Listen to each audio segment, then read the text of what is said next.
Boa noite a todos, boa noite a todas. São 19h30. Vamos caminhar com Jesus? E aí, pessoal, tudo bem? Eu estou chegando agora do trabalho, estou meio cansado, na correria, né? Mal deu tempo de me arrumar, de trocar de roupa, né? Então estamos aí nas atividades, nas confusões, né? Mas é assim mesmo. Vida de quem trabalha nas coisas é assim. Quem chegou aí? Oi, Ângelo, boa noite, paz e bem, Ângelo, tudo tranquilo? Hoje é um dia interessante, hoje a gente tem uma reflexão interessante, uma reflexão necessária, talvez um pouco desagradável para algumas pessoas, sabe? Algumas pessoas podem não gostar do que eu vou falar. Mas eu não tenho jeito, vocês sabem que eu falo mesmo, né? Estou aqui separando. Acabei de chegar em casa, sabe? Oi, Diane, boa noite, paz e bem. Acabei de chegar em casa, na correria, né? Vou falar agora, vou falar depois, tá?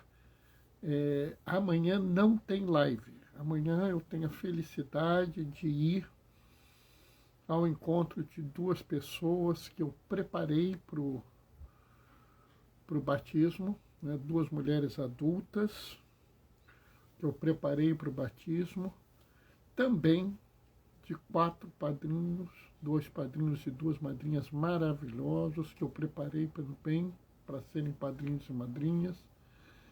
Né? São pessoas que eu digo que é uma história bonita. É uma história bonita porque são pessoas que desejaram o batismo, tiveram alguns problemas no caminho, não conseguiram ser batizadas no primeiro momento. Depois, muitos anos depois, resolveram novamente buscar o batismo. Então, é o maior barato a gente poder estar presente nesse momento, participar. Como eu sou diácono, teoricamente eu não posso batizar adultos. E aí, cabe ao padre batizar. Mas, graças a Deus, todos queriam que eu estivesse lá. Grazi! Oi, querida, como é que você está, Grazi? Boa noite, paz e bem. Então, como eu estava falando, eu não posso fazer o batismo, mas um padre pode, né? Porque os adultos devem ser batizados pelos padres. Mas tanto o padre, quanto os batizantes, quanto os padrinhos, não, Bernardo, a gente quer você lá. Eu fiquei muito contente, sabe? A gente vai construindo um laço de amizade, um laço de bem-querer com as pessoas. Então, oportunidade boa. Então, amanhã, por conta disso, eu não farei live amanhã. Quinta farei live, sexta farei live, sábado farei live, né? Ainda não estou 100%, ainda estou me recuperando da Covid, né? Mas, graças a Deus, eu estou bem, né? Daqui a mais um pouquinho a gente está começando para fazer a leitura do Evangelho e depois a reflexão, né? E acho que a reflexão de hoje é uma reflexão interessante, né? E eu acho que tem muito a ver com a vida da gente hoje, né? É claro que a gente vai ter que contextualizar um pouquinho, mas vamos lá. O Senhor esteja convosco, Ele está no meio de nós. Proclamação do Evangelho de Jesus Cristo, segundo Mateus. Naquele tempo, Jesus começou a censurar as cidades onde fora realizada a maior parte de seus milagres, porque não tinham se convertido. Ai de ti, Cozarim! Ai de ti, Betsaída! Porque se os milagres que se realizaram no meio de vós tivessem sido feitos em Tiro e Sidônia, há muito tempo elas teriam feito penitência, vestindo-se de cilício e cobrindo-se de cinzas. Pois bem eu vos digo, No dia do julgamento, Tiro e Sidônia serão tratadas com menos dureza do que vós. E tu, Cafarnaum, acaso serás erguida até o céu? Não, serás jogada no inferno. Porque se os milagres que foram realizados no meio de ti tivessem sido feitos em Sodoma, ela existiria até hoje. Eu, porém, vos digo, no dia do juízo, Sodoma será tratada com menos dureza do que vós. Palavra da salvação. Sabe, essa leitura ela pode ser de difícil entender se a gente não tiver em mente que pouco antes Jesus estava se queixando, né? Ah, vocês são muito complicados. Vocês criticam João Batista porque ele era muito duro, muito rígido. Aí eu não sou muito duro, muito rígido, vocês me criticam porque eu sou pouco rígido. E aqui ele fala de cidades onde ele realizou a maior parte dos milagres. E mesmo tendo realizado a maior parte dos milagres, as pessoas não se converteram, as pessoas não assumiram ele como o Salvador. E é muito interessante porque ele compara duas cidades com Tiro e Sidônia, que são cidades de pagãos. E ele diz assim, se os pagãos tivessem visto o que vocês viram, eles teriam se convertido. Observa que Jesus escreve aqui Mateus escreve aqui para os judeus. Os judeus conhecem a promessa. Eles sabem o significado dos milagres, dos sinais, como João costumava dizer. Então ele está dizendo assim, se os pagãos tivessem visto isso, eles teriam se convertido. Por que vocês não se converteram? Sabe, a gente vê esse comportamento hoje no mundo. Quantas pessoas eu vejo, por exemplo, criticando o Papa Francisco, não porque o Papa isso, o Papa aquilo, quando, na verdade, se a gente pensar bem, o Papa Francisco tem trazido grandes benesses ao mundo. O Papa Francisco tem trazido uma postura profética ao mundo e mesmo assim criticam. Quantas vezes a gente vê pessoas exemplares no cuidado dos irmãos que sofrem, como, por exemplo, o padre Júlio Lancelotti, e criticam o padre Júlio Lancelotti. Ah, isso, aquilo outro, não sei o quê.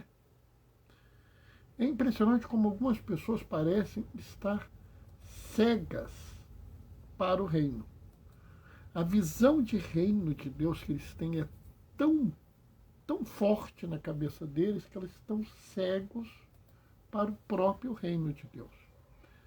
E aqui me chama muita atenção a questão de Sodoma. Cafarnaum, você acha que você vai subir aos céus? Não, você vai para o inferno, Cafarnaum. Porque você não conseguiu compreender a beleza do reino que se aproxima de vós. E é muito chocante quando a gente pensa que o que a gente está ouvindo uma coisa de Jesus, porque, vamos dizer assim, todo mundo pensa Sodoma como o pior do pior, né? E ele diz assim, há locais piores que Sodoma. Aonde você não está aberto a ver o reino de Deus, onde você não está disposto a ver o reino de Deus, você está num lugar pior do que Sodoma. E isso diz também para nós. Se nós não estamos dispostos a nos abrir à mensagem do reino, nós estamos numa situação pior do que os habitantes de Sodoma. E sabe, uma coisa que me chama muita atenção numa hora dessas é que a própria compreensão do que aconteceu em Sodoma é errada. Eu acho que isso é uma coisa importante da gente ter em mente. Quando você fala em Sodoma, quando você fala em Gomorra, as pessoas pensam que o grande pecado de Sodoma e Gomorra é a perversão sexual. Inclusive as pessoas insistem nisso. As pessoas ficam falando, não, porque Sodoma, uma perversão, uma coisa horrorosa, tinham destruído os costumes. Sabe, pessoal, não é nada disso. Isso já mostra o que eu chamo de cegueira para o reino. Porque as pessoas realmente não entendem o problema de Sodoma. O problema de Sodoma não tinha nada a ver com a perversão sexual. Eu diria até mais. Não estou dizendo que não exista perversão sexual, mas não foi isso que levou à destruição. E quem diz isso não sou eu. É Ezequiel. Ezequiel, profeta de Deus. Está lá, capítulo 16, versículo 49. Se eu não me engano, é 49. Tá? Vê lá. Diz claramente o motivo da destruição de Sodoma. O motivo da destruição de Sodoma é a cegueira para o reino. Como assim, Bernardo? Não existia reino na época. Já existia a promessa. Já existia a visão de Deus, a palavra de Deus já havia sido apresentada ao mundo e havia sido apresentada, dizendo claramente uma série de coisas. Né? Nós vimos ontem, inclusive, Isaías dizendo, não basta não fazer o mal, é necessário fazer o bem, corrigir o opressor, julgar a causa do órfão e proteger a viúva. A destruição de Sodoma tem a ver com isso. Sodoma era uma cidade rica, onde as pessoas não se preocupavam com os irmãos pobres. Isso está em Ezequiel 16, 49. Quase certeza que é 49. Do mesmo jeito, Cafarnaum, Corazim, Betsaida não estavam abertos à promessa. Hoje você vê padre Júlio Lancelotti cuidando dos irmãos. Ele fala assim, é um absurdo. Abram seus olhos para o reino. Vocês veem toda a Conferência Episcopal da Amazônia falando pelos povos originários. Você vê o CIMI, o Conselho Indigenista Missionário, falando pelos indígenas. Você vê a CPT, a Comissão Pastoral da Terra, falando sobre o problema da terra. Você vê o movimento Laudato Si falando sobre o cuidado da casa comum. Você vê uma série de grupos, organismos, movimentos e pastorais da igreja clamando e as pessoas dizendo, não, não é assim. Não, não é isso. Pessoal, toda a mensagem do Evangelho, toda a mensagem da antiga promessa, toda a mensagem da nova promessa, que é a mesma que a antiga, toda a nova e eterna aliança fala sobre o cuidado das pessoas e da casa comum. Não vamos nos ficar cegos ao reino. Não vamos cometer os erros que cometeram o povo de Corazim, de Betsaída, de Cafarnaum e ignorar os sinais do reino. Vamos hoje repensar o nosso coração, hoje rever a nossa visão de vida, hoje dizer ao mundo, eu sei que é difícil, mas é isso que Jesus pediu. É com eles que Jesus se preocupou e é com eles que eu vou me preocupar. Sabe, eu sei que vai ter muita gente criticando vocês, eu sei que vai ter muita gente dizendo que vocês estão errados. Não se deixem cair nessa conversa. Não se deixem cair nessa conversa. Não bobeiem nisso. Vão adiante. Cuidem das coisas. Se preocupem com as pessoas. Não sejam cegos ao reino. Não se deixem cegar por essas imagens, essas coisas que as pessoas ficam, não, porque isso, porque aquilo outro. Sigam com Jesus.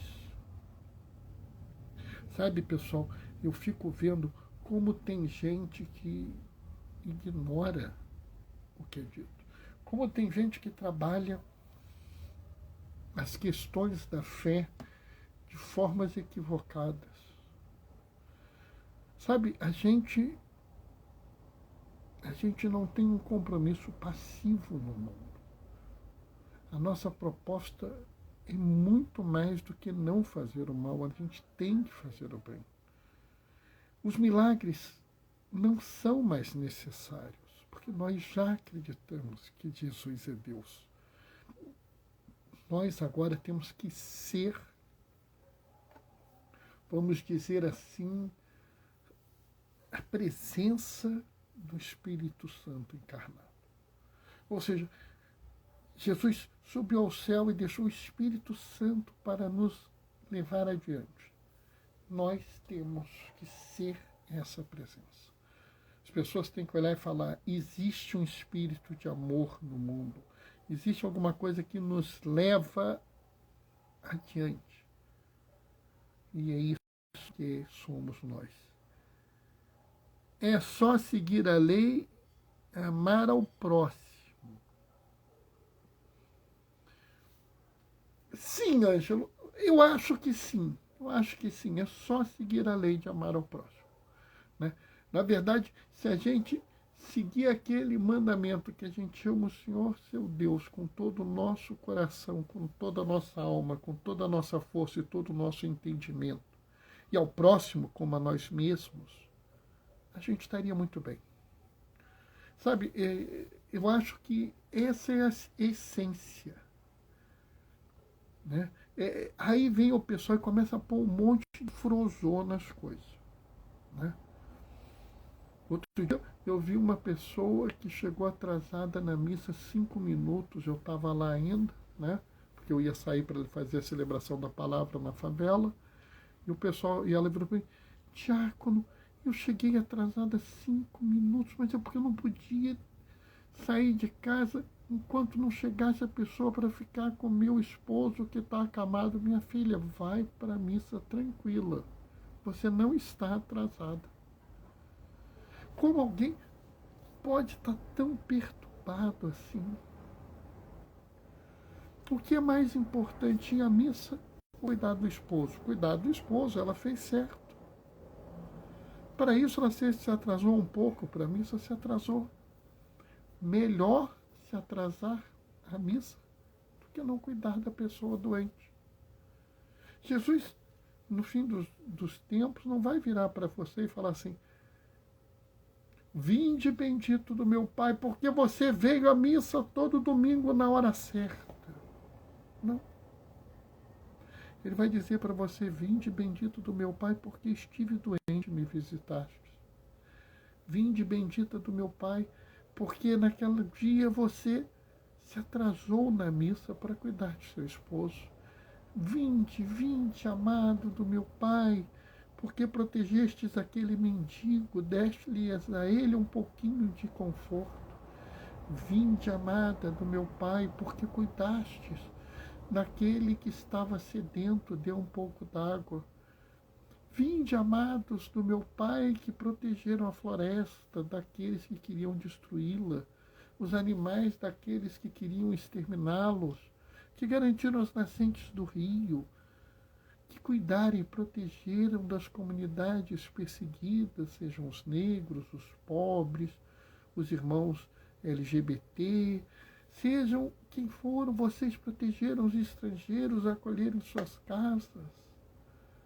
E, gente, é esse o grande motivo de toda a nossa vida, é cuidar deles.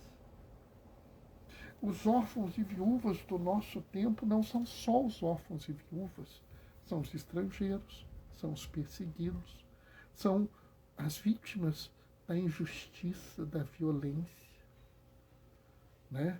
Daqueles que são perseguidos.